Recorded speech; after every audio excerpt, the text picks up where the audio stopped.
By now, you're probably aware that AI can multiply and accelerate your message, whatever it is you're doing, faster in quicker time with greater accuracy than what you are doing right now. But here's the problem. Speed isn't the same as wisdom. And the faster you go, the quicker you lose your conviction. So as a Christian business owner, how do you navigate the two? Well, I'm glad you asked. If you haven't checked it out already, go back to last week's podcast. It's where I interview Ray Edwards, the author of How to Write Copy That Sells. It's all about being excellent at persuasion. But there's two tools, marketing and also AI, that will multiply what is already in you. It'll amplify your message. It'll speed it up. But how do I leverage the tools without it taking my soul or without it turning into manipulation? That's what we're going to unpack this week with part 2 of this interview with Ray Edwards. We're also going to unpack his pastor framework, a really simple tool that'll help you communicate in a way that will help others gain help faster, clearer, and with greater understanding. So buckle your seatbelts and let's get clearer, let's get kinder, and let's help people even more. So Ray, let's just go to the next one. Well, AI is now taking and amplifying things beyond human. Like it just takes the best of whatever. There is no necessarily scruples or guidelines to how it can be used depending on who's created the different frameworks or parameters. I know you can set up some parameters, but if I've got listeners right now and saying, okay, then what about AI? How do I use it to sharpen my voice, my sales, my marketing, my everything without replacing my agency and the parameters or guidelines by which I operate? Yeah, this is such a big topic right now. It's so important because at first I was so enthusiastic about AI and I just ran crazy with it. I was having it write blog posts for me and having it write emails for me. And I began to notice that my response rates began to drop off and people were paying less attention to me. This is the first problem. The first problem is AI, as good as it is, as much of a proponent of it as I am, it'll turn everything you do into mayonnaise. It doesn't have any flavor, doesn't have any texture that feels good, and it feels a little slimy. Why is that? Because this is the thing. This is the big marketing deception that the AI companies have promulgated to us, that it's artificial intelligence. No, it's not. It is an algorithm that is able to predict what words generally come next in the kind of text that you're asking it to generate. And that's where it gets the seeming brilliance from. It's just parroting back things it's heard from humans. And if you've ever noticed as your feet, I have good news. So hang on for those of you who are upset now right now because you're using AI and you're thinking I'm down on it. I'm not. I have my own AI tool that I use and I sell, but I just think we have to be careful about how we use it because in using it the right way, it will just amplify your message and sharpen it and make it better. You polish it. Yes. But in using it the wrong way, you give over your thinking to the AI and it does whatever its own agenda tells it it's the thing to do. And it'll tell you what you want to hear. So I'm sure we've all had the experience of saying, I have an idea. I want to start up a dog health clinic where the dogs come in. It's like a spa and they come in and they lay around by the pool and we feed them lots of fat inducing foods, just things dogs don't care about because let's face it, dogs eat weird stuff out of the backyard, but it's not a good idea. But AI will say, that's an incredibly good idea. That's a real 1-2 hit. Because what you're doing is you're appealing to the dogs and you're appealing to the owners and people love their dogs. They'll spend anything on dogs. And that may or may not be true.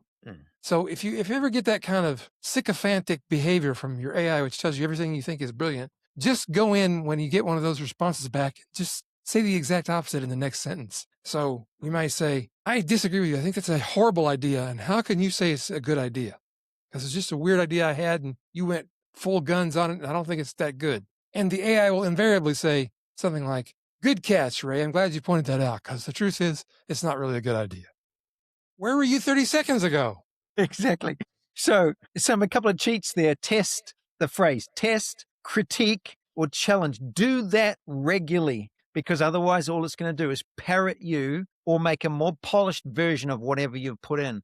Yes. Ray, the other part of it is your writing. And even so, I always do a podcast live, I then take the transcript and I convert the transcript into blogs. Now, and I make sure there's parameters around it. Like it must do not create anything, just make it clearer and don't go out the bounds of the language that I've already given it. Yeah. But even that, I'm realizing actually my wife's saying, Andy, there's some things in there that we need to better work on. So I'm taking this myself and realizing, you know what, we need to tighten up this. It's going to take more time, but it's necessary because when it takes what I've got and it puts it in a more polished form, what it can do is it turns it into mayonnaise. It loses the conviction piece. So how is there any, what am I saying? Is there any easy way to do that? Or do I just need to make sure that I keep, even if I'm saying use only my words, it'll make it much polished, but it still can lose the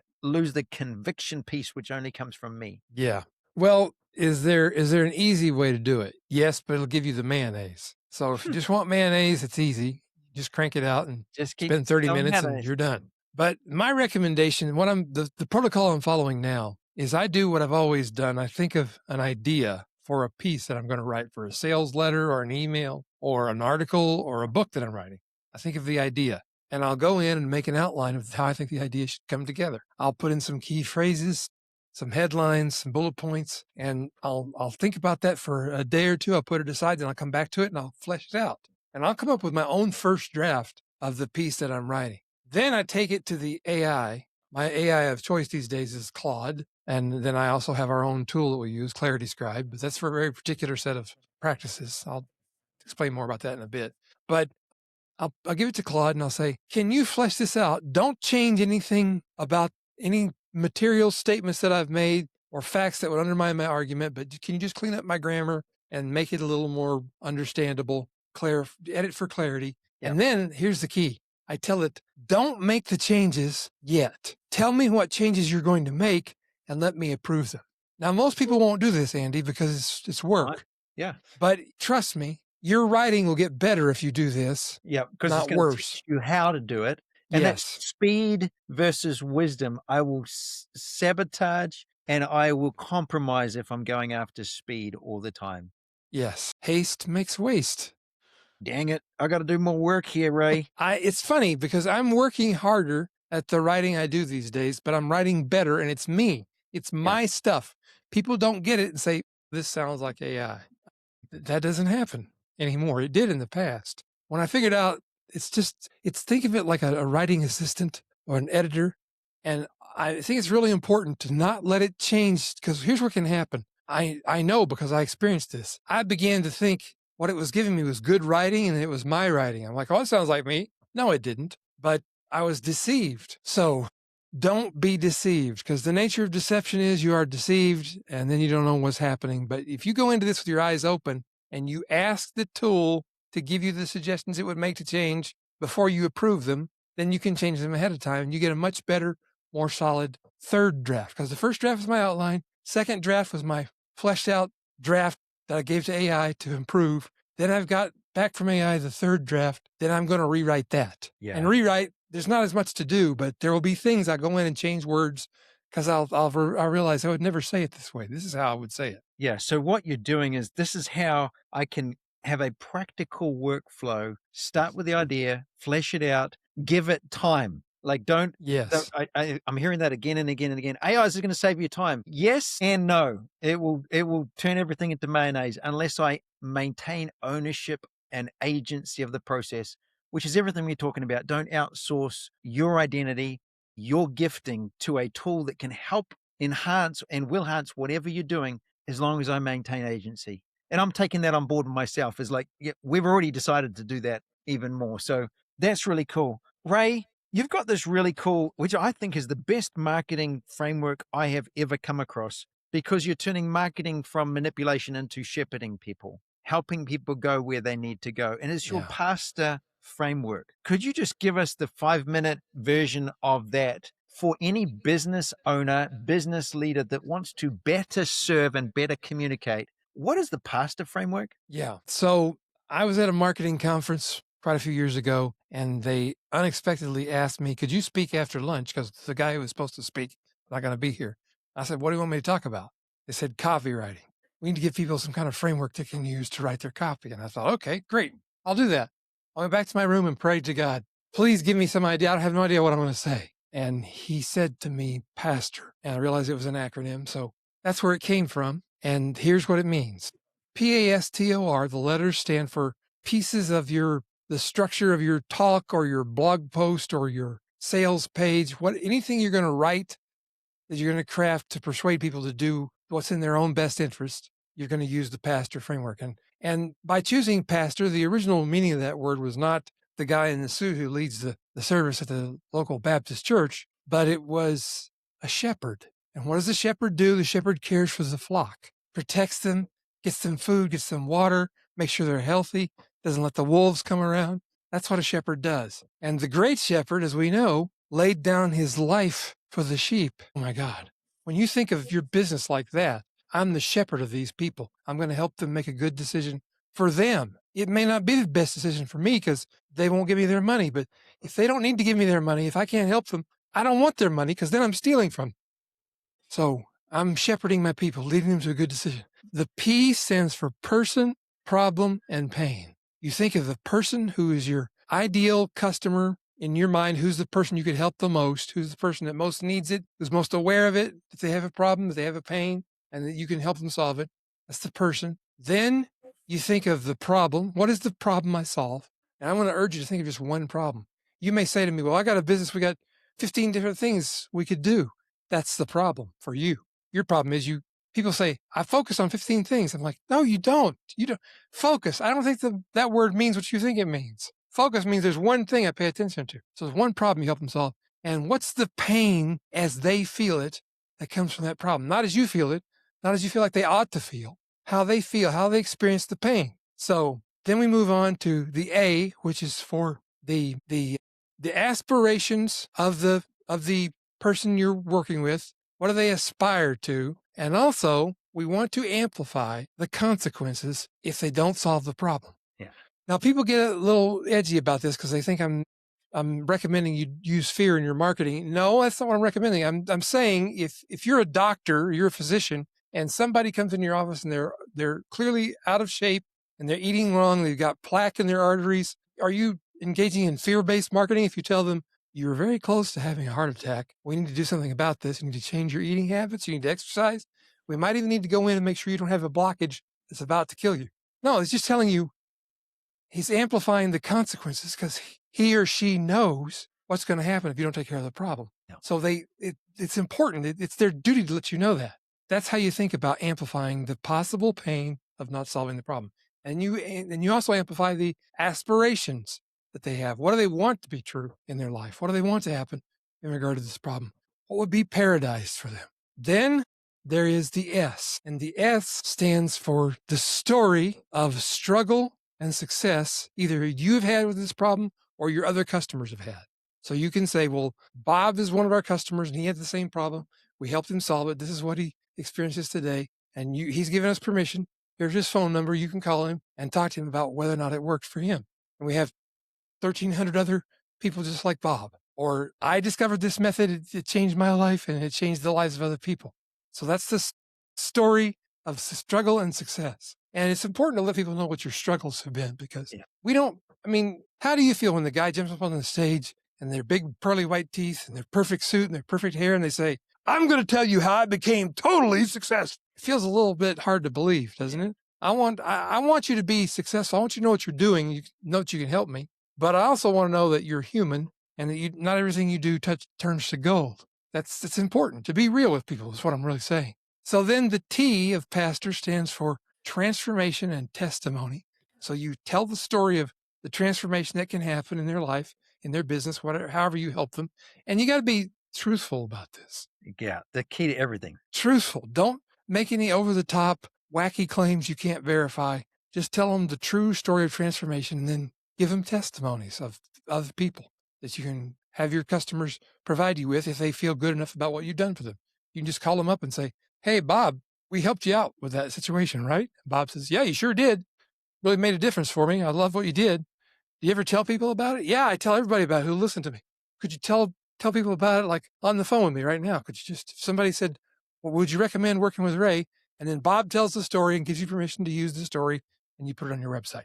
That's how you get testimonies. And then you make the offer. And the offer it's also could be the opportunity, because this works even if you're not selling a product for money. You might be selling a belief. You might want people to believe that the Bible means what it says and says what it means. So you're going to make it clear in the offer. Yes, you have deliverables. We're going to consult with you. We're going to meet with you 5 times. We're going to help you do your budget. We're going to help you pay off your debt. We're going to help you build up your wealth. We're going to help you feel better, be healthier, whatever the thing is you help them do. So you tell them what the deliverables are, but then you want to focus on, now's where you start talking about the benefits. You say, look, you're going to feel more freedom. You're going to feel less pain. You're going to feel better about your life.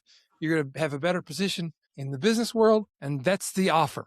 And then you tell them how much the investment is. And you don't do it tricky. You don't use any gimmicks or manipulative NLP or any of that stuff. You just tell them this is what you get. This is how it works, how it helps you. It's how much it is. And you ask for a response. That's the R of pastor. Response, request a response. So does that feel like something you want to do today, Andy, or no? And then they'll tell you. And then you both leave the conversation feeling good and happy and at peace. And you don't feel like you have to go take a shower because you feel nasty about what you just did. And that's a much better way to live. So that's the pastor framework, the 7-minute version. Yeah, I love it. And it's so helpful. It's certainly helped us do what we do and communicate much, much clearer.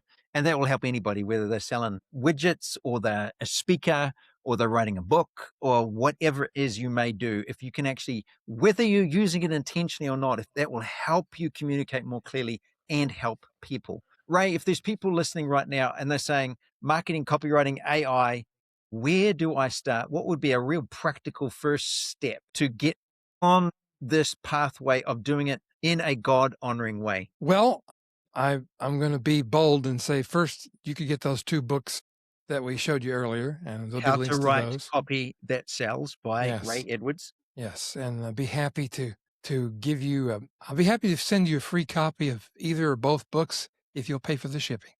That's all I ask. I don't have a funnel I'm going to put you in or anything like that, but if you send me an email and say I'd like to have a copy of your books and you'll pay the shipping, which is probably going to be $10 or $15. It's in the continental US only. If you're outside of the continental US, I can get you digital copies, but a little more complex. But anyway, or you can just buy it online, but ray@rayedwards.com. Yes, that's my email. And then I would recommend you take a look at ClarityScribe, which is our AI tool. And here's why it's different from all the other stuff that's out there.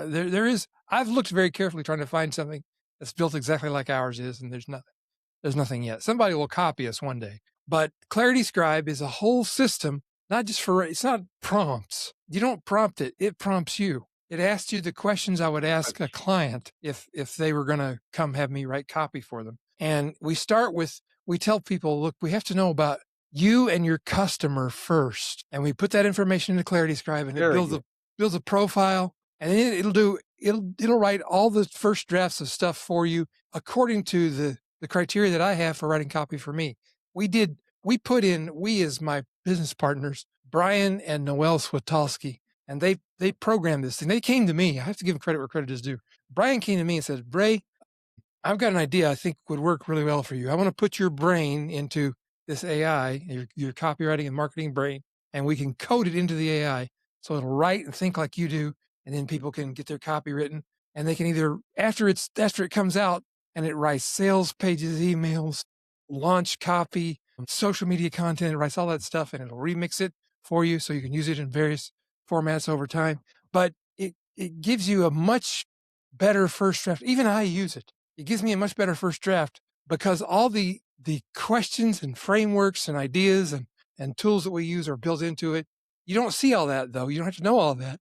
Just use the tool, and we can set you up with a free trial. You can get it at ClarityScribe.com, or we have a master class we've put together. Brian and I sat down. We were so excited about being able to do this podcast. We sat down and went through a sample of how we would build a campaign for a business, and we show you how to do it, and you can watch it for free. And even if you decide you don't want ClarityScribe, you could take what we teach in that masterclass, and you could use it to write better copy in Claude or ChatGPT. So that's what I'd recommend. Great. And that is ClarityScribe.ai. ClarityScribe.ai. That's where you can find that, or ray@rayedwards.com. And all of this we've been covering today, how to write copy, how to use the tools, but at the core of it, bottom line, don't worship the tools. Yes. Don't reject the tools, but allow God to form the person behind the tools, which is you and I. And that's what we get to do with Heaven in Business, is helping people be formed by God in the process of your work. So I can stand before him and say, here's what you gave me, here's what I did with it, and let's go. If you want to find out more, heaveninbusiness.com. And we look forward to seeing you again next week.